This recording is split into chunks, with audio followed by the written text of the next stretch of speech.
आज के सत्संग में आप सभी भाई बहनों का बहुत बहुत स्वागत है।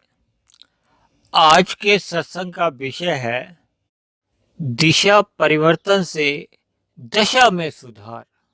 देखिए, आज कलयुग में समाज में प्राय ऐसा देखने में आता है कि चाहे कोई गरीब है चाहे कोई अमीर है, लेकिन सभी मनुष्यों का जीवन अस्त व्यस्त चल रहा है। यानी लोगों के जीवन में लगभग दुख ही दुख है। देखिए, एक गरीब आदमी के तो दुख समझ में आते हैं, लेकिन जो अमीर आदमी है उनके जीवन में भी दुखों की भरमार देखने को मिलती है। यानी उनके जीवन में भी कोई शांति नहीं होती। देखिए, वैसे तो परमात्मा ने, श्री कृष्ण ने गीता में बार बार कहा है कि ये संसार, ये जगत एक दुखालय है। यहाँ कम अधिक दुख तो बने ही रहते हैं। और मैंने तो अक्सर अपनी चर्चाओं में ऐसा जिक्र किया है कि यहाँ के सुख तो घंटों के हिसाब से आते हैं, या कहीं कहीं दिनों के हिसाब से भी किसी के लिए आ जाते हैं। लेकिन दुख ये तो महीनों के हिसाब से, सालों के हिसाब से। मैंने तो ऐसे ऐसे मनुष्य देखे जिनके जीवन में बहुत लंबे समय से दुख ही दुख चलते, जबकि शास्त्रों में तो ऐसा कहा गया है कि मनुष्य योनि तभी मिलती है जब हमारे संचित कर्माशय में पाप और पुण्य कर्मों की तुल्यता आ जाती है। यानी कम से कम पुण्य कर्म 50% तो रहने ही चाहिए। आता है, भले ही जन्म लेने वाला किसी उद्योगपति के यहाँ पैदा हुआ है या किसी भिखारी के घर, यानी कि किसी का जन्म किसी झुग्गी झोपड़ी में रहने वाले परिवार में ही भले हुआ है, लेकिन उनकी पाप और पुण्य कर्मों की तुल्यता तो होती ही है। किसमें? संचित कर्माशय में। मतलब अलग अलग स्थितियों में जन्म लेने वाले सभी मनुष्यों का। देखिए, जन्म के समय तो संचित कर्मों में कर्माशय सबका कम से कम पाप कर्म 50 और पुण्य कर्म 50 तो रहते ही हैं। बल्कि मैं तो यहां तक कहूंगा कि पुण्य कर्म तो देखिए अधिक भी हो सकते हैं, लेकिन कम से कम पाप और पुण्य कर्मों की तुल्यता तो होती ही है। लेकिन संसार में अक्सर ऐसा देखा गया है कि 90% लोगों को तो अपने जीवन का उद्देश्य ही नहीं मालूम। बस खा लिया, पी लिया, घूम लिया। मतलब जीवन मनुष्य योनि किस उद्देश्य से परमात्मा ने दी है, इसका महत्व क्या है, इस पर कभी चिंतन ही नहीं हो जाता, उनका कभी ध्यान ही नहीं जाता।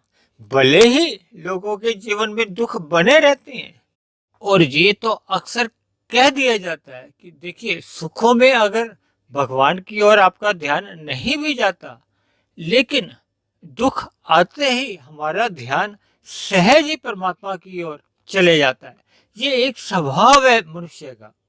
यानी दुखों में परमात्मा की सहज ही याद आ जाती है, उसे याद करने की जरूरत नहीं पड़ती। देखिए, इस बात को तो समझा जा सकता है, माना जा सकता है कि बचपन अवस्था सभी की अबोध मानी गई है, नादान होती है।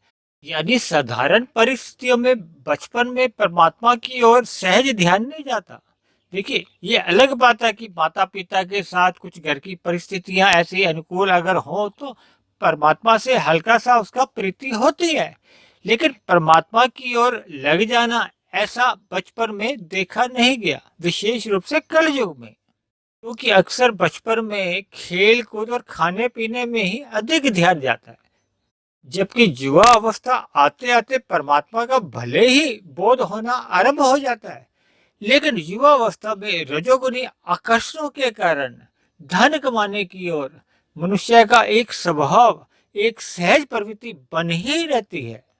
लेकिन 50 वर्ष की उम्र के बाद देखिए, जैसे जैसे हमारे स्थूल शरीर की इंद्रियां शिथिल होनी शुरू हो जाती हैं, तो सहज ही हमारी भोगों के प्रति रुचि भले ही बनी रहे, लेकिन हमारी इंद्रियां उन्हें भोगने में उतनी सक्षम नहीं रहती जितनी कि युवा अवस्था में रहती है।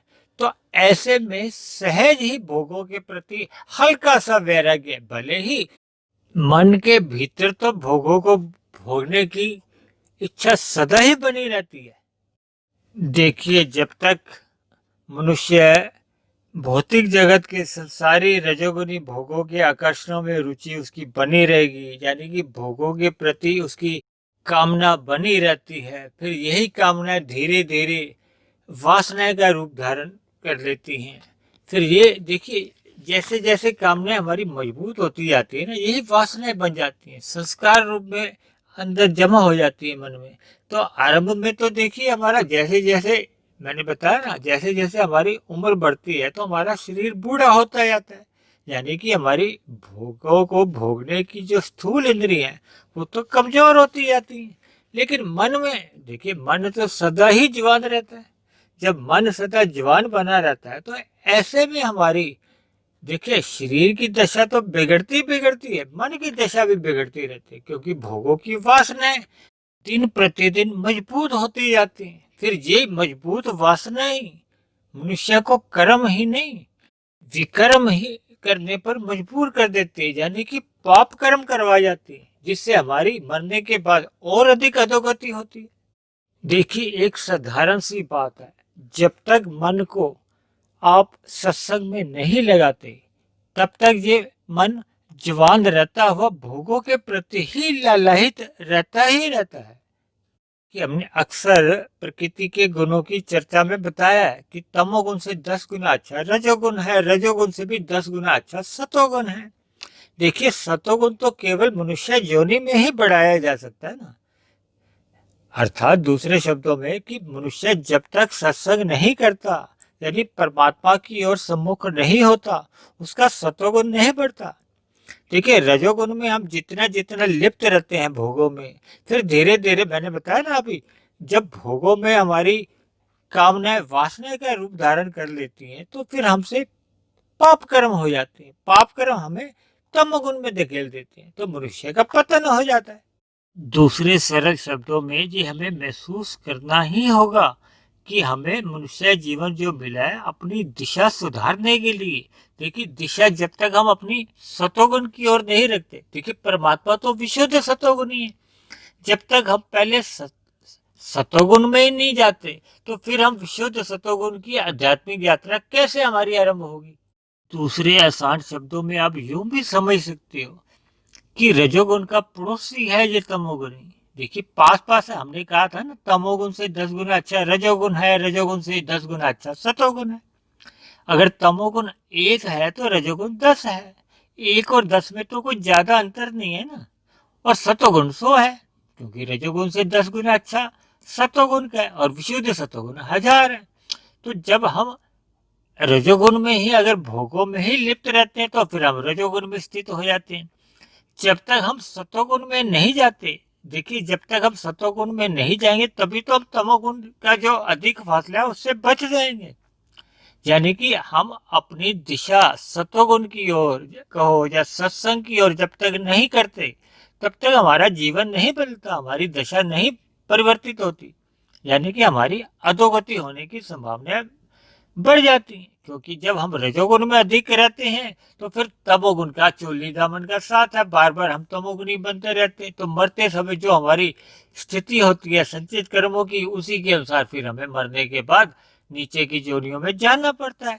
क्योंकि सत्संग के अभाव में अक्सर ऐसा देखा गया है कि हमारे अधिकतर कर्म दोषपूर्ण नहीं होते हैं, क्योंकि हमें ज्ञान नहीं रहता। ज्ञान के अभाव देखिए, जैसे हम अंधकार में जो भी काम करना चाहें वो सही सही नहीं हो पाते ना, ऐसे ही जब हम अज्ञान में रहते हैं, देखिए एक साधारण सी बात है, रजोगुण में हमारा जितना भी ज्ञान होता है वो धुंधला होता है, उसमें भ्रम अधिक होते हैं, यानी कि पूर्ण ज्ञान होता नहीं है। और तमोगुण की तो ज्ञान होता ही नहीं है, वो तो अंधकार में स्थिति में ही रहता है। तो ऐसे में हमारे जो संचित कर्माशय है बढ़ते समय, उसमें पाप कर्म अधिक हो चुके होते हैं। तो ऐसी स्थिति में फिर मरने के बाद नीचे की योनियों में अक्सर जन्म होता है। अक्सर ऐसा देखा गया है कि अधिकांश लोग इसको जीते जी स्वीकार नहीं करते। देखिए, आप समाज में, अपनी प्रकृति में, अपने घरों के आसपास जो असंख्य पेड़ पौधे, कीड़े मकोड़े, कीट पतंगे, चींटियां, इतने सारे जो पक्षी देखते हो, देखिए पशु तो फिर भी आपको कम नजर आते हैं, बाकियों की संख्या तो अनंत, कुछ गिनती ही नहीं है इनका। एक मनुष्य के प्रति एक अनुपात की आप सोच भी नहीं सकते। तो ये भी कभी ना कभी देखिए मनुष्य योनि में ही रह चुके हैं। देखिए, इस सब का जो कारण है वो हमारी भोगों में असत्य ही है, जबकि सभी आत्माएं चेतन हैं और परमात्मा परम चेतन है। तो ऐसे में जब तक देखिए चेतन आत्मा परमात्मा की ओर सम्मुख नहीं होती, वो आनंदित नहीं हो सकती, क्योंकि परमात्मा ही आनंद युक्त है। जबकि जो माया है, जिसके भोगों में हम लोग भाग रहे हैं, वो तो जड़ है। देखिए, जड़ पदार्थों में वक्ती तौर पर कुछ क्षणिक अस्थायी सुख अवश्य होता है, लेकिन स्थायी सुख कभी नहीं होता। इन सभी बातों का बोध आरंभ में नहीं होता। देखिए, मनुष्य जैसे जैसे सत्संग करता है, ये बात तो मानी जाती है कि आरंभ में सभी का सत्संग बेमन से ही होता है, लेकिन जैसे जैसे हम सत्संग का हमें अभ्यास होता जाता है, तो हमें परमात्मा का तत्व ज्ञान, प्रकृति की बातें हमें समझ में आनी शुरू हो जाती है। अर्थात हमारी जब दिशा भोगों से विपरीत परमात्मा की ओर हो जाती है, यानी कि सतोगुण की ओर हो जाती है, तभी हमारा दृष्टिकोण बदलने लगता है, यानी कि भोगों के प्रति हमारा वैराग्य होने लगता है और परमात्मा से हमारी धीरे धीरे प्रीति होनी शुरू हो जाती है।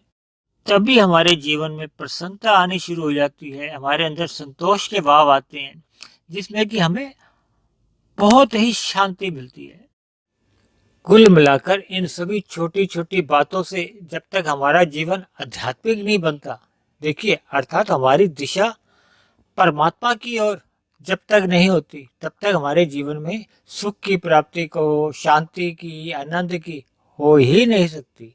इसलिए मेरा आप सभी भाई बहनों से विनती है कि जीवन में अपनी दशा सुधारने के लिए अपनी दिशा, जो कि सतोगुण की तरफ ही है, दूसरे शब्दों में हमें मिले हुए वर्तमान जीवन में परमात्मा की ओर ही सम्मुख रहने से हमारी उन्नति होगी, यानी कि हमारा जीवन सफल और सार्थक हो सकेगा।